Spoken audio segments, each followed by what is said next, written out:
Queridos, iniciando aqui a nossa 14ª aula de Epístolas Paulinas, estamos no capítulo 5, página 167, segunda Epístolas aos Tessalonicenses, uma carta escatológica, assim como foi a primeira, ela também é escatológica, a segunda carta também é escatológica. Lembrando um fato importante aqui, acho que eu não citei na aula anterior. Os escritos de Paulo aos Tessalonicenses são as primeiras cartas que ele escreveu, tá, meus irmãos? Inclusive, essas cartas, elas aparecem antes do evangelho mais antigo, que é o evangelho que você sabe que é o evangelho de Marcos, tá? Então, cronologicamente falando, em termos de escritos, a Bíblia, tanto o Antigo quanto o Novo Testamento, elas não estão em ordem cronológica, tá? Mas isso não afeta em absolutamente nada. Isso aqui é mais uma informação de cunho teológica, de cunho teológico, de cunho de credibilidade para a Escritura, pelo fato de não estar em ordem cronológica. Não há problema nenhum nessa questão, tá? Então, ao escrever 2 Tessalonicenses, o apóstolo Paulo enfatiza alguns temas anteriormente abordados na primeira carta escrita para essa igreja. O fato de o apóstolo reforçar o que outrora havia falado indica que os problemas podem ter se agravado. Porém, conforme veremos, existem outros assuntos distintos. O Paulo trabalha nessa carta a segunda vinda de Cristo. Ele fala também do iníquo e assim por diante, temáticas escatológicas. Esse iníquo aqui, gente, é uma indicação de Paulo de uma personagem que vai surgir no planeta. Essa personagem, ela está em Apocalipse capítulo 6, ela está em Apocalipse capítulo 13, ela está no livro de Daniel também, e Paulo se servindo desse teor, desse vento, desse sabor escatológico, ele também traz isso nessa segunda carta, em especial nessa segunda carta. E aqui eu não vou detalhar, eu não vou entrar aqui na neurose, quem está certo, quem está errado, o pré-tribulacionista, o mídio, o pós, que não vai entrar em nada de calvinismo, nada de amilenismo, não, eu vou tratar da carta dentro de uma leitura fundamentalista. Leitura fundamentalista por quê? Vamos olhar para a carta exatamente como ela está escrita, tá, gente? Em outro momento, quem sabe outra matéria, que vai ter matéria, vou deixar aqui no canal, matérias voltadas tão somente para a escatologia, que a gente vai absorver um pouquinho mais de todas as escolas, tá? E não vamos aqui passar a mão na cabeça de ninguém nesse sentido, não é a intenção aqui é aprendizado, tá, gente? Autoria, data, destinatário, igreja, o propósito da carta e sua estrutura. Então, Paulo escreve essa carta, essa segunda carta para a igreja de Tessalônica, pouco tempo depois de ter enviado a primeira, tá, gente? Acredite-se que o envio dessa segunda carta, tenha ocorrido cerca de um ano depois da primeira, portanto, a data aproximada, anos 53 a 54, depois de Cristo. Lembrando que as datas bíblicas, nós não podemos bater o martelo e precisá-la. É aproximado, próximo disso, cerca daquilo, não tem uma data precisa nisso, tá, gente? Então havia claramente uma grande preocupação por parte do apóstolo sobre os falsos mestres infiltrados na igreja. Você pensa que é só naquela época? Então debaixo da barba de Paulo tinha falso mestre, né? Falso pastor, falso doutor. E imagine agora que nós não temos homens da categoria de Paulo, gente. Se naquela época era assim, imagine agora. Lembra na despedida de Paulo, a gente citou na matéria de história da igreja, Atos capítulo 20, quando Paulo está se despedindo dos anciãos de Éfeso, que ele deixa claro o seguinte: olha, eu tenho medo que depois da minha partida, do meio de vocês vai penetrar lobo devorador que não vai poupar o rebanho. O que Paulo está dizendo? Eu sei que no meio de vocês tem lobo enrustido, com capinha aí de apóstolo, capa de ministro, mas é lobo. E só está esperando eu sair daqui para que vocês possam se manifestar. O problema não são os lobos que vão se manifestar nessa atualidade. O problema é que nós não temos mais Paulo para impedir a manifestação desses lobos na nossa atualidade. Esse é o grande problema, gente. Mas isso é outro assunto, tá? Não se sinta exortado por isso, tá bom? Muito bem. Paulo vai tratar de assuntos, então, de cunho escatológico, página 168. Aqui tem a estrutura da carta, na página 169.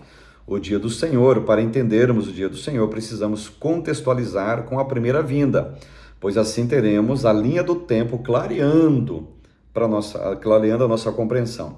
A vinda de Jesus se dará em duas etapas, é a visão que é aplicada no campo escatológico, gente. Paulo aplica isso. No dia do Senhor, ou na chamada segunda vinda, virá no Monte das Oliveiras. Quando isso ocorrer, Jesus virá como juiz e rei para julgar as nações e estabelecer o seu reino milenar. Em sua primeira vinda, vem para a igreja, ao passo que na segunda, ele vem com a igreja. Isso aqui é uma visão pré-tribulacionista, dispensacionalista, tá, gente? Não vou entrar nos detalhes, porque denotaria muito tempo, e nós teremos uma outra matéria do campo escatológico, vou postar aqui muito em breve, faz parte da grade curricular também, desse curso aqui gratuito que a gente deixa aqui no canal do YouTube para vocês, e a gente vai tratar isso mais à frente.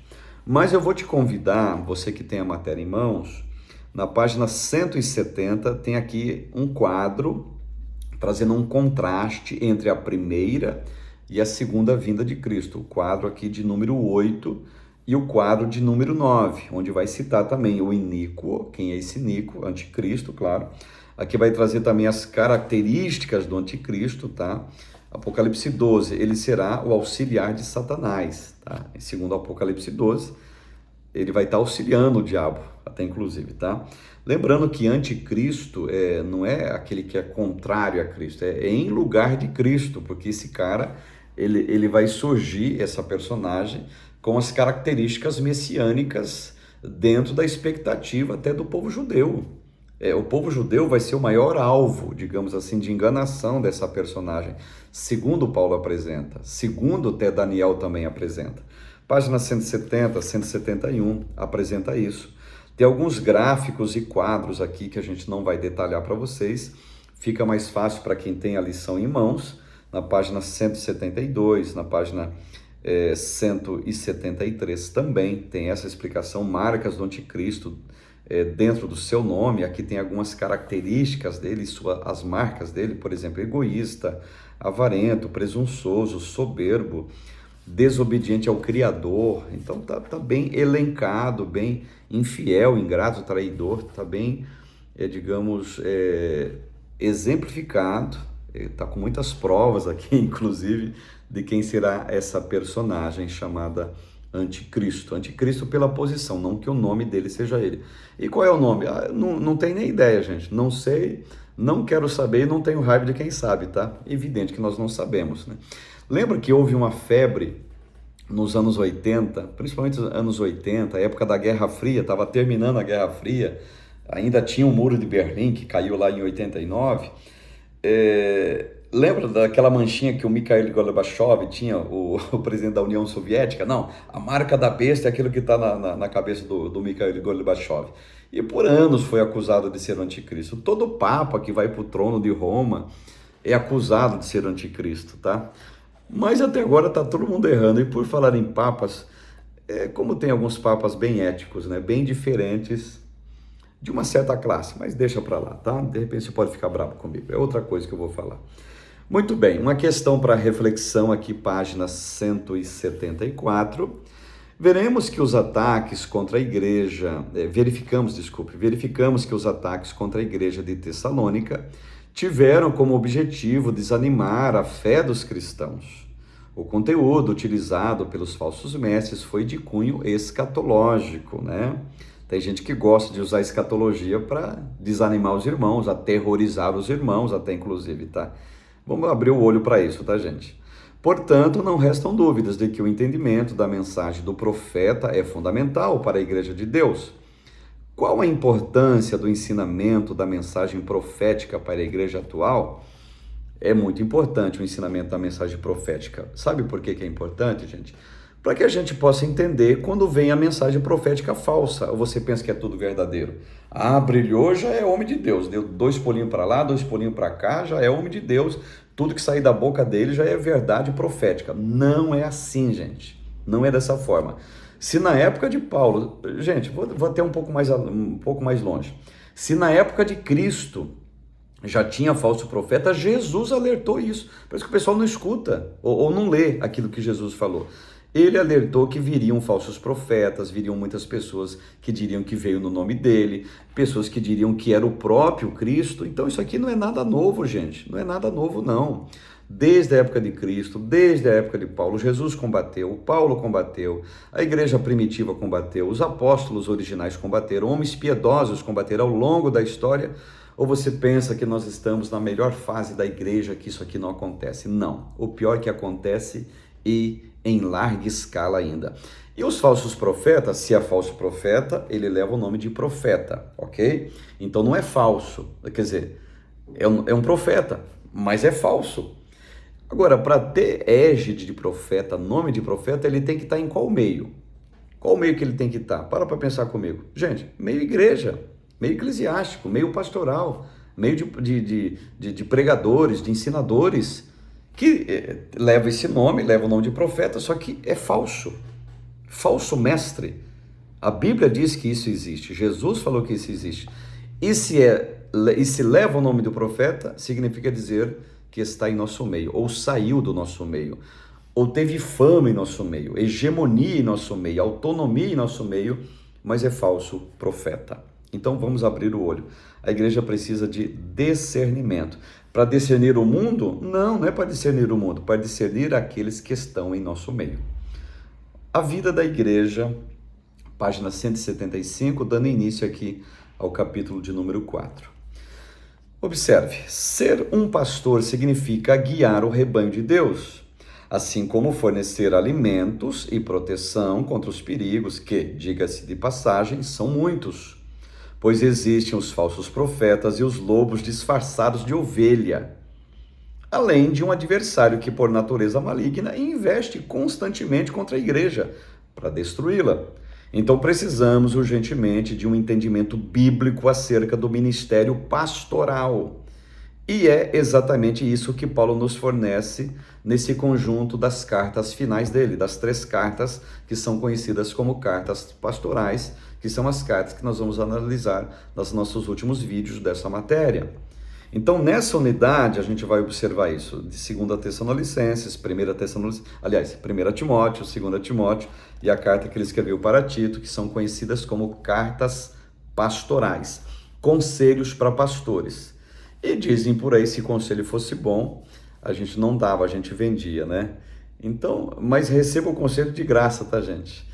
Apesar que o Paulo está aconselhando fazem quase 2000 anos, encontramos, será que eu digo? Não, eu vou dizer, encontramos poucas lideranças que abraçaram os conselhos de Paulo, tá? Quer ser um pastor de verdade? Eu sei que tem muito pastor que passa aqui vendo as matérias. Quer ser um pastor de verdade? Não basta só o conhecimento de administração, conhecimento de finanças, você é um bom engenheiro. Querido, isso é secundário. Na questão de vocação pastoral, entenda-me por favor, não estou dizendo que não é importante, estou dizendo que é secundário, porque na questão da concepção e da envergadura pastoral, o que serve de conselho é aquilo que Paulo escreveu nas suas cartas pastorais. E o nome já diz tudo, né, gente? Carta pastoral é carta para quê? É carta para pastor, pessoal, carta para líder. Então não adianta você pegar a carta pastoral e estar querendo aplicar a igreja. Vou ensinar para vocês como ser pastor. Quem tem que aprender como ser pastor é você que lidera essa igreja, tá? Não pode ensinar então as cartas pastorais? Claro que pode ensinar. E que seus exemplos estejam evidenciados no ensino de carta pastoral que você está dando para a igreja, senão não vai adiantar nada. Você vai ser elencado entre o time dos hipócritas se você pedir postura pastoral para os seus liderados e você não ter essa postura pastoral. Então nós como pastores, isso aqui eu estou falando saiu para mim, eu sou pastor também, tá? Também sou pastor, ok? E por vocação e por ato consagratório de 2 convenções, a do Brasil e a do meu estado. Então nesse sentido é evidente que o conselho tem que ser absorvido por mim, tá? Então 1 Timóteo, a vida da igreja local. Na primeira das cartas pastorais, o apóstolo encoraja o seu filho na fé, Timóteo, a enfrentar alguns temas extremamente necessários e relevantes para a saúde da igreja local e da liderança. E aqui tem uma estrutura belíssima da carta, que o Gold apresentou para nós, tá? Desde a saudação, a estrutura, página 177, se estende aqui para a página 178 e termina aqui na página 179, bem em cima, a estrutura da carta. Autoria, data e local da escrita e destinatário. Quem se propuser a refutar a autoria paulina das duas cartas que o apóstolo escreveu para Timóteo, está compromissado com o fracasso, porque quem escreveu foi Paulo. Pois são fartas as evidências internas e externas que demonstram ser do apóstolo Paulo. Ele escreve 1 Timóteo no intervalo entre a primeira e a segunda prisão dele, tá, gente? Provavelmente da Macedônia em Filipos, por volta do ano 65 depois de Cristo. É a data que Paulo escreve a sua primeira carta pastoral para o seu filho na fé chamado Timóteo, que serve para mim e serve para você, pastor.